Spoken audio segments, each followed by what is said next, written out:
The museum's first section is Timeline.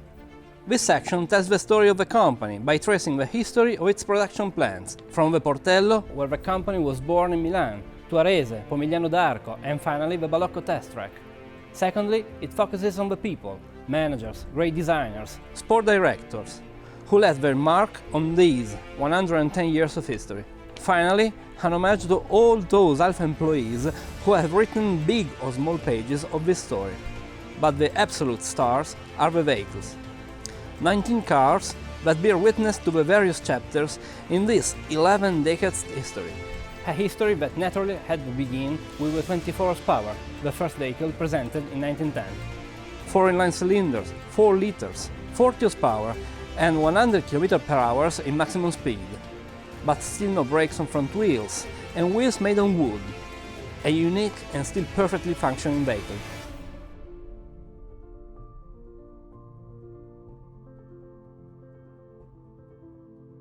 After the success of the 24 HP, Alfa starts to make profit already in 1913. During the war years, it would become Alfa Romeo with the arrival of Nicola Romeo and would bring home a long line of international successes, such as, for instance, this RL, which was sold to an Indian Maharaja. This was the beginning of a series of victories and new projects that opened the doors to the 30s.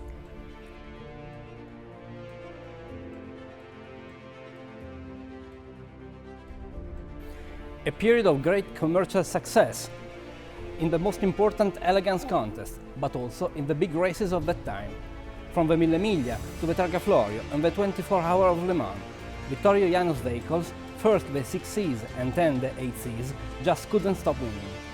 This is the long wheelbase 8C 2300, which won the 24 Hour of Le Mans race in 1931.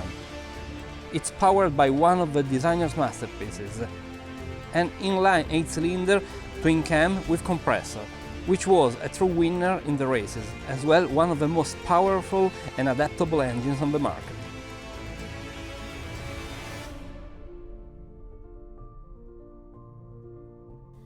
In 1932, Alfa Romeo was placed under government control. These were years of remarkable successes and remarkable cars, which led to the years of the Second World War, when Alfa Romeo focused particularly on the production of aircraft engines. After the war, the world was entirely new, and in 1950, with the 1900, the 1900, Alfa Romeo began producing on the assembly line. A much smaller car with a 4-cylinder twin-cam engine and self-supporting body. 18,000 of them were built, more than Alfa Romeo's entire production in the previous 40 years. But the true turn of events came with the Giulietta, a woman's name, a fresh and innovative color range, and, above all, a huge commercial success, also thanks to its brilliant performances. Thus, Hitler's girlfriend was born. A success that was later repeated by its successor, the Giulia, presented in 1962.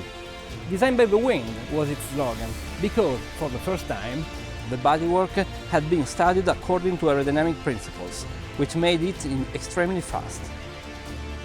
But it would also be the first vehicle designed for safety.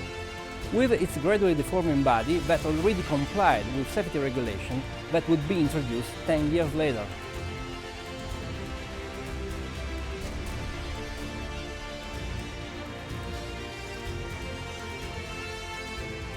The 70s begin with the introduction of the Montreal, which had been presented at the Canadian Expo 3 years earlier.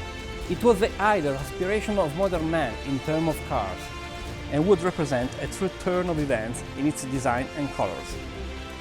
Then, the Alfa Sud plant was established in Pomigliano d'Arco, where the first compact car with front-wheel drive was built, and the project for the Alfetta saw the light, the sports sedan with a transaxle setup. The last evolution of the Alfetta was the 75, which got its name as a tribute to the 75th anniversary of Alfa Romeo. And then came the elegant sedan designed by Pininfarina, the 164, with front-wheel drive. This was a time of revolution for the style center, but also for the mechanics. The common rail turbo diesel engine made its debut, as well as the high double wishbone front suspension. Soon, the 156 would become an unbeatable vehicle on the road, where it collected 90,000 orders in the first 3 months, but also on the track, where in just 10 years it won 13 championships in the touring category, and paved the way for a new generation of Alfa, which is represented here at the museum by the concept car of the 8C Competizione.